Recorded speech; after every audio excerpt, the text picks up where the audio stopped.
Now, whilst we're on sport, may we ask you something about Australia? You spent several months in Australia, of course, on the film The Sundowners. What did you make of Australia and the Australians? Well, of course, it's a great relief and a source of invigoration, I think, to be in a country in which so much is still left to be done, which is so at the beginning of things. I saw a great many English families there who were dying to come back, and I must say I had rather little sympathy for them, because they tended to take you aside and say, we're from the old country, we don't like it, no, we don't. I found it extremely exciting, but of course it's like a kind of mixture of not America so much, I think, as Canada and pre-Victorian England. It has a ruggedness, a Hogarthian full-bloodedness, and is now, of course, being mingled with a whole lot of immigrants. Almost the American situation, really.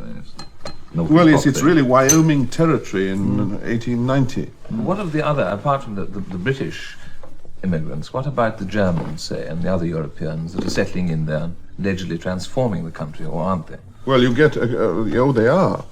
And that's what I mean by being, it being exciting to be in a country where so much is still being done. I met a German policeman in South Australia, already with the hat with the thing on one side, and with a strong German accent, already using Australian terms, saying, in the middle of what he was having to say, saying, "Don't lean on that fence cover, please." Thanks. No, they're having here proper dinkum weather. I think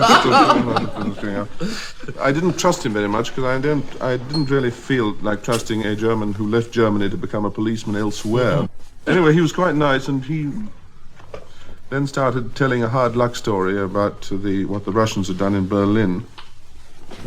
And said, yes, it was really terrible when we were there in Berlin. I remember, I'm not exaggerating when I was saying that my mother was raped personally.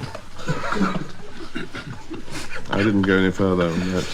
The Australians, of course, they always claim that the authentic Australians would be found in the outback. Well, you were filming there. What did you think?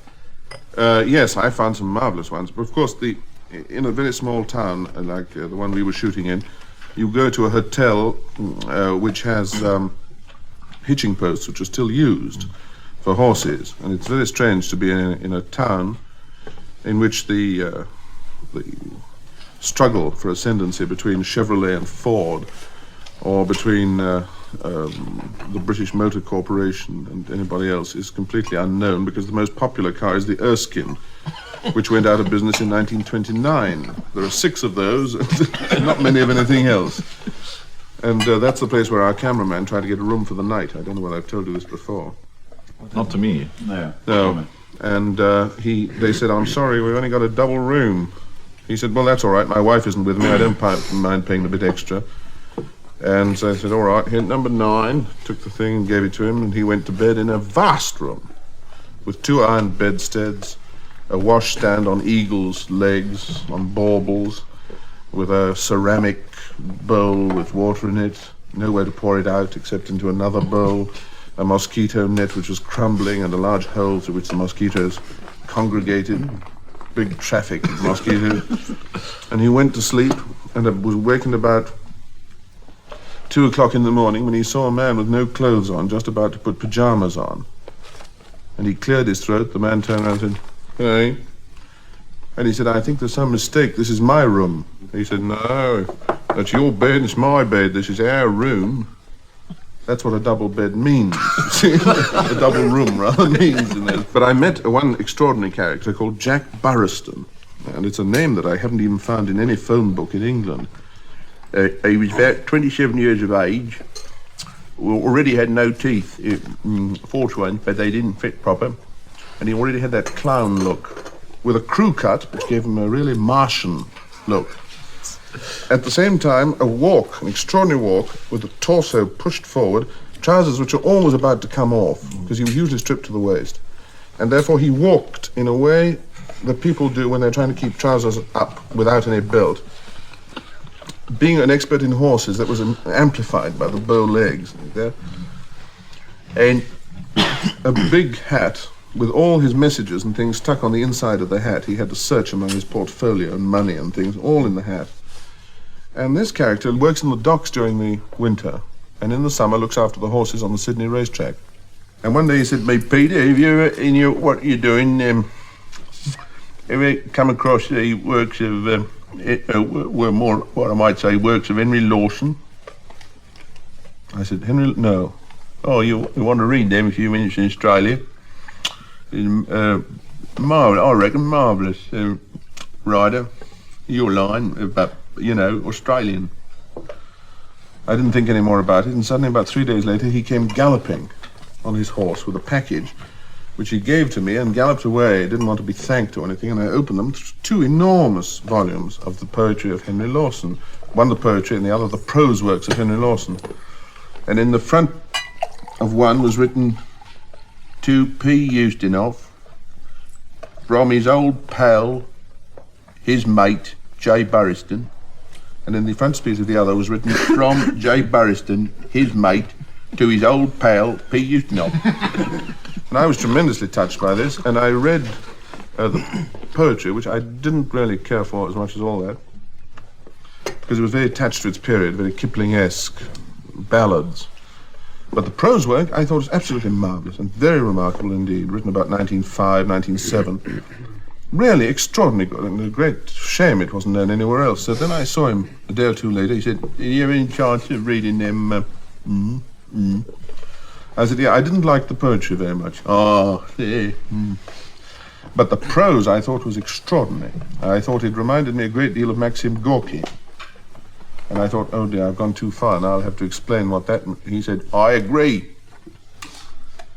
I said, you know Maxim Gorky? He said, well, I reckon my university should be the standard reading in every Australian school.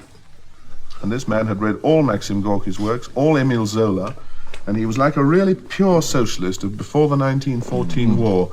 That 1914 war, no right to break out, we can still avoid it. And it was tremendously touching. This man had read volume after volume after volume, and is the only man I've ever met, really, whose opinions, which were extremely elaborate, were only formed by what he had seen and felt, and read up to a point, except that he had filtered what he'd read because he had preferences, with no basis except his instinct for having these preferences, and a great affection for the Aboriginal. I thought he was a great character, one of the really great characters I've ever met. Now, as a complete contrast, I said much earlier that you spent some time in Japan among the Japanese. Did Japan please you? Japan pleased me enormously because they have a sense of design which is absolutely unique among ordinary people. I'm talking about not interior decorators, but the way the ordinary people live. That when a farmer comes in from the field with his scythe, he doesn't dump it in an outhouse, he cleans it and it's put on the wall where it forms a link between the single flower, which is on the other side, and I don't know, a bead or something saying the other side. So there's really absolutely essential sense, tremendous sense of design. At the same time, of course, it's a very amusing country too, and I couldn't quite believe it because for once in my experience, the aeroplane which took me there was early. It was an hour and a half early, so instead of arriving at 7:15 in the morning, it arrived at 5:45. And I really felt lost in a civilization which I'd only read about, not speaking a word of it, coming out into the airport, again with a tremendous feeling of personal privacy, which you also find in England to a certain extent, but there more so because it's even more crowded. So you get 80 men in the airport in a tiny room, none of them touching each other, they're all avoiding each other. Nobody just, well, as you go into Canberra, Sydney airport, you've got an enormous airport, you're alone in the thing, and the one man there knocks into you by mistake, says, oh, I'm sorry, and you realise it's a very big country with a lot of room. That's why they keep hitting each other. In Japan, they're most tremendously circumspect, and I thought, I'm lost in this. I saw nothing but these people looking at, many with top hats on because they were greeting a delegation, you know. They had this mania for top hats. At 5 in the morning? At 5 in the morning, it was leaning on top of the ears, because and I thought, the man who's supposed to meet me here from the film company will never find me, and I have to wait here an hour and a half not knowing anything, not having any money. And suddenly, out of the crowd came the gentleman in question and said, we have been waiting for you. And I said, but we're an hour and a half early. We came at 5:30 in case the plane was early. Have you ever heard of such a thing anywhere else? Anyway, so then they talk about the inscrutable Orient, but in point of fact, they're absolutely transparent faces, because he suggested in the subtlest possible way, with my relatively Western face, I can't emulate or pretend to. He suggested, what does this man interested in? Is it girl shows or ancient monuments? I don't know how he conveyed this, but it was quite clear. I got the message anyway. So then he said, first of all, you will take a Japanese massage. I said, are you sure I'd enjoy that? It's very difficult to know what that means. Anyway, I went with him to a bathhouse, which is in a fairly sleazy quarter of Tokyo, with what the butler saw arcade underneath with it. Butler was seeing all sorts of things. I could see that even if it was inscrutable, nothing. They were enjoying themselves. Butlers. So we went upstairs to the bathhouse, and I was given a tag with a number on it, and I knocked at the door, and the door opened, and there was a lady with about 3 rows of independently working teeth, and a sad expression, wearing a very flimsy kind of gym tunic, diaphanous gym tunic, who then started to take my clothes off without my being able to say a thing, went for my tie, until I had absolutely nothing on, and then put me sitting down in a box and closed the lid. I was like in the stocks. And then steam started to pump through until I was boiling, with nothing to defend myself with now, just my head coming out. She then started toying with my beard, at the same time singing an ancient Japanese lullaby, which is the most agonizing experience I've ever been through, because it isn't musically very attractive to our ears. And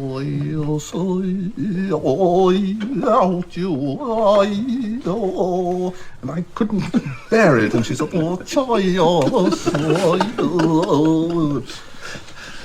Anyway, when I came out of that, it was so strange I wasn't even embarrassed, because it had no connection with anything I'd ever known before. She then asked me to sit down, not on a stool, but on a sandal, a little pagoda thing. She said, sit down. Well, I'm big enough to find it awfully difficult to aim at a thing that size. And there comes a point when one's halfway down when somebody of any weight has to make a decision to let themselves go. You can't go on controlling your fall. And twice I missed this thing, hit the side of it, and it flew up, and she caught it, put it back again without saying anything. No aspersion at all. The third time I thought I'd got onto it. And I got up to see, and it wasn't there anymore. But by now I was so hot it was stuck to me. So then eventually I managed to sit down again, and then she started soaping me with a huge brush, and again singing. And I wasn't embarrassed. I just sat there thinking, well, this is very strange. Until she was working on my back, out of sight, when she suddenly became clear that she'd had a lot of truck with American and British and Japanese and Australian businessmen, because she suddenly, from nowhere, came a voice which said, we are having rather better weather in Tokyo this week. And then I wanted all my clothes back. The lifeline was re-established between the kind of English small talk you get in the newsagents. So. Peter, let's come back home. Now, there's one thing that's particularly striking about all your plays, and that is your knowledge of and your interest in military matters. Why are you so fascinated by generals?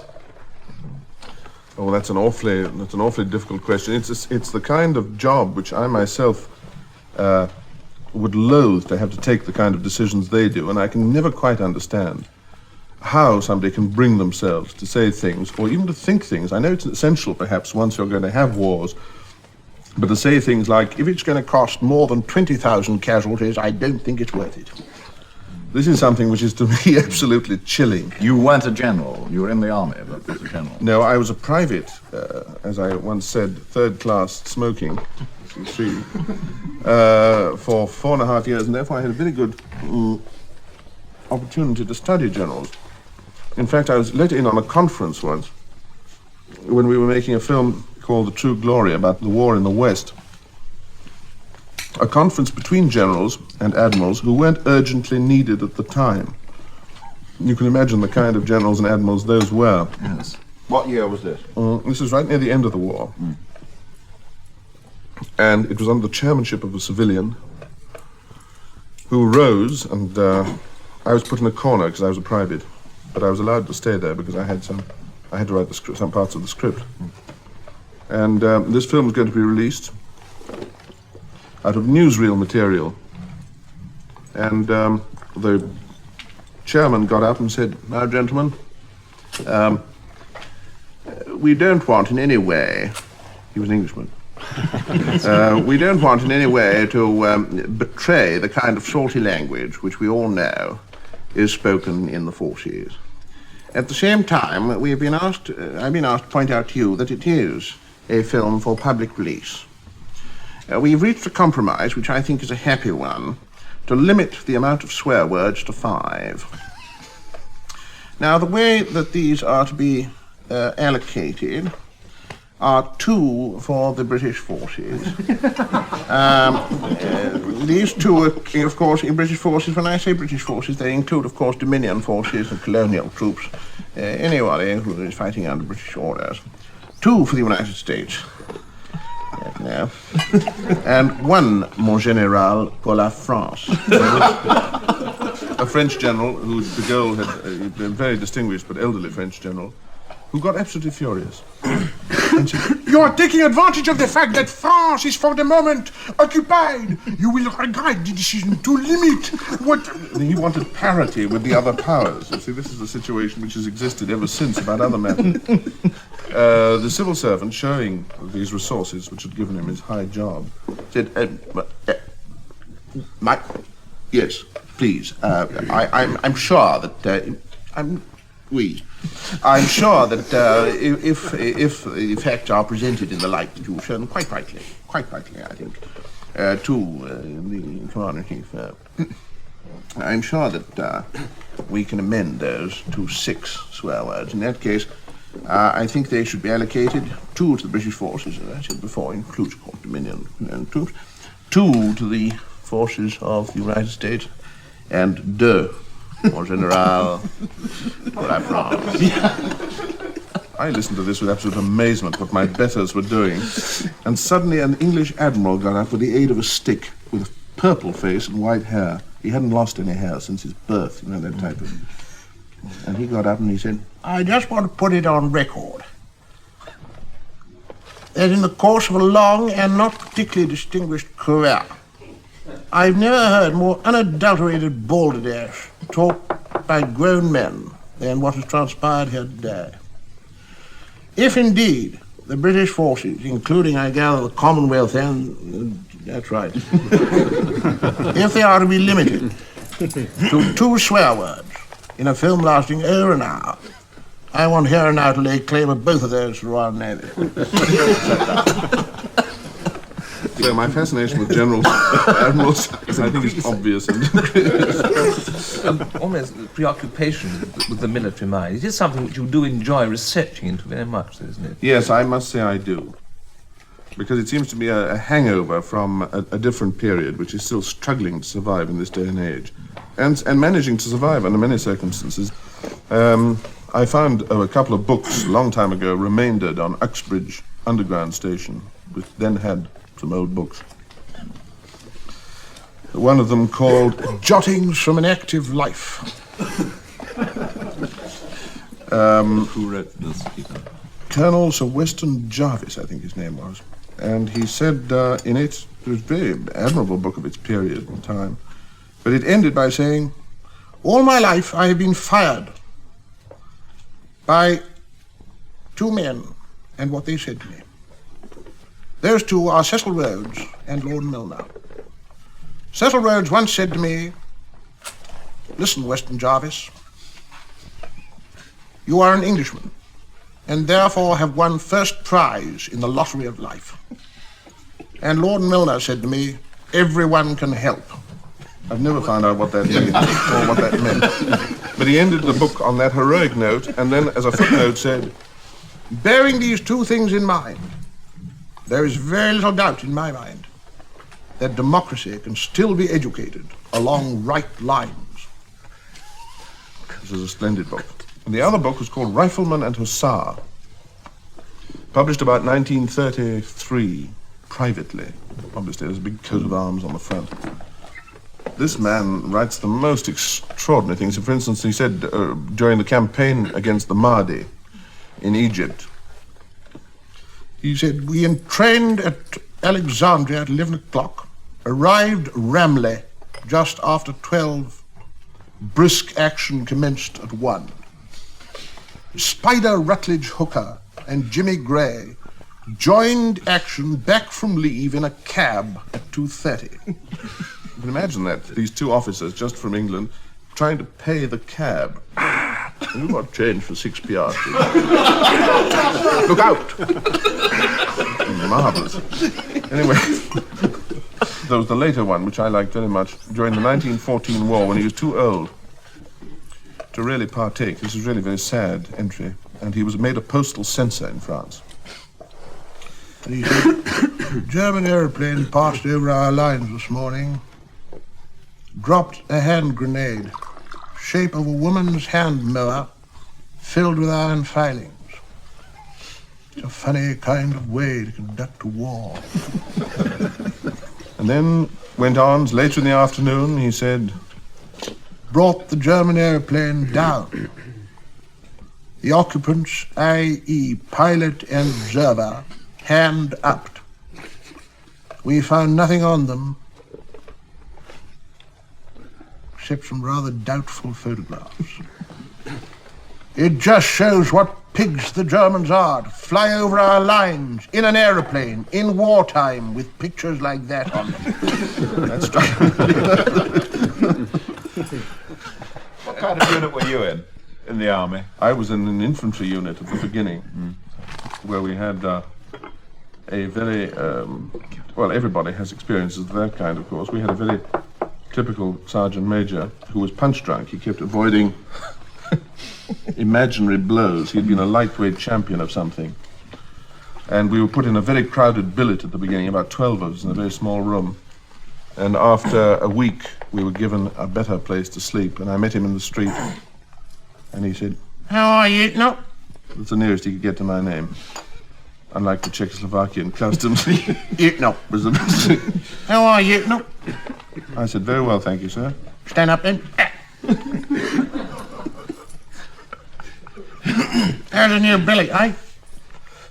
I said, oh, it's much better, thank you, sir. It's much less congested. He said, oh no. More room too, innit?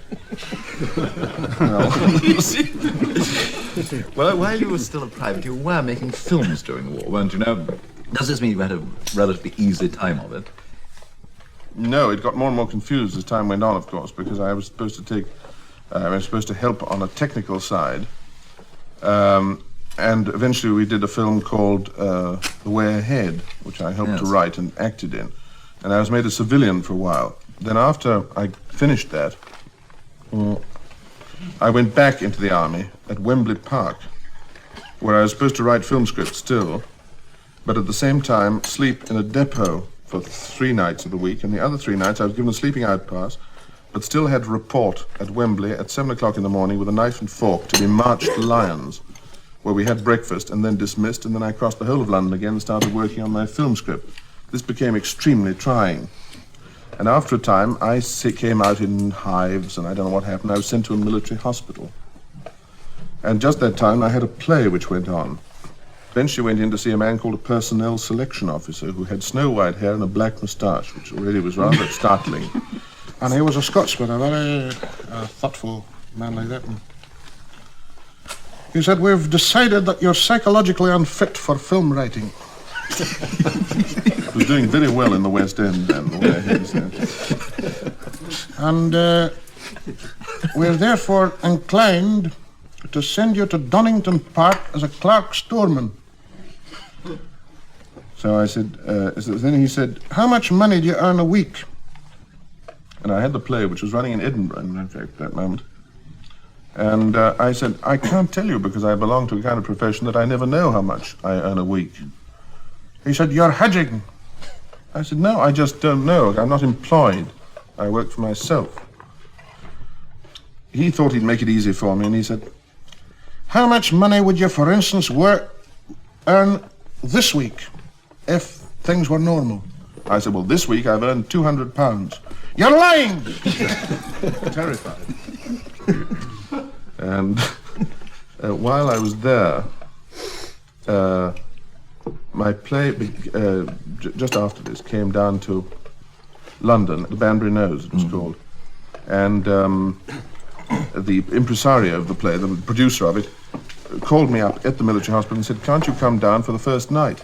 And anyway, we'd like you there for the dress rehearsal, because I'd never seen it, in order to see whether anything needs to be done. I said, you'd better ring the colonel of this establishment. He called the colonel and said, we've got a patient there who's got a play coming on. Would it be possible at all for him to see it? It's going to be a little bit, in London, is it? Yes. When? On Thursday. Yes, I'll look into it. Of course, my wife and I are both very keen theatre girls. We don't get much opportunity to see the theatre. Very heavy hints were dropped, so the tickets were sent to the colonel. And I had to put on my uniform again because the hospital blue looked too grim. And anyway, it was only because of a stomach complaint. It was quite... People kept offering me cigarettes in trains, which I had to refuse. And so I went for the first night, and it went rather well. It was a habit of the Times to drag you onto the stage afterwards. And I made a little speech, and then went back to the military hospital the next day, and found myself on a charge for having taken the curtain call in suede shoes. That's the penalty of asking colonels to your premiere. Peter, thank you very much indeed for joining us. Thank you very much indeed.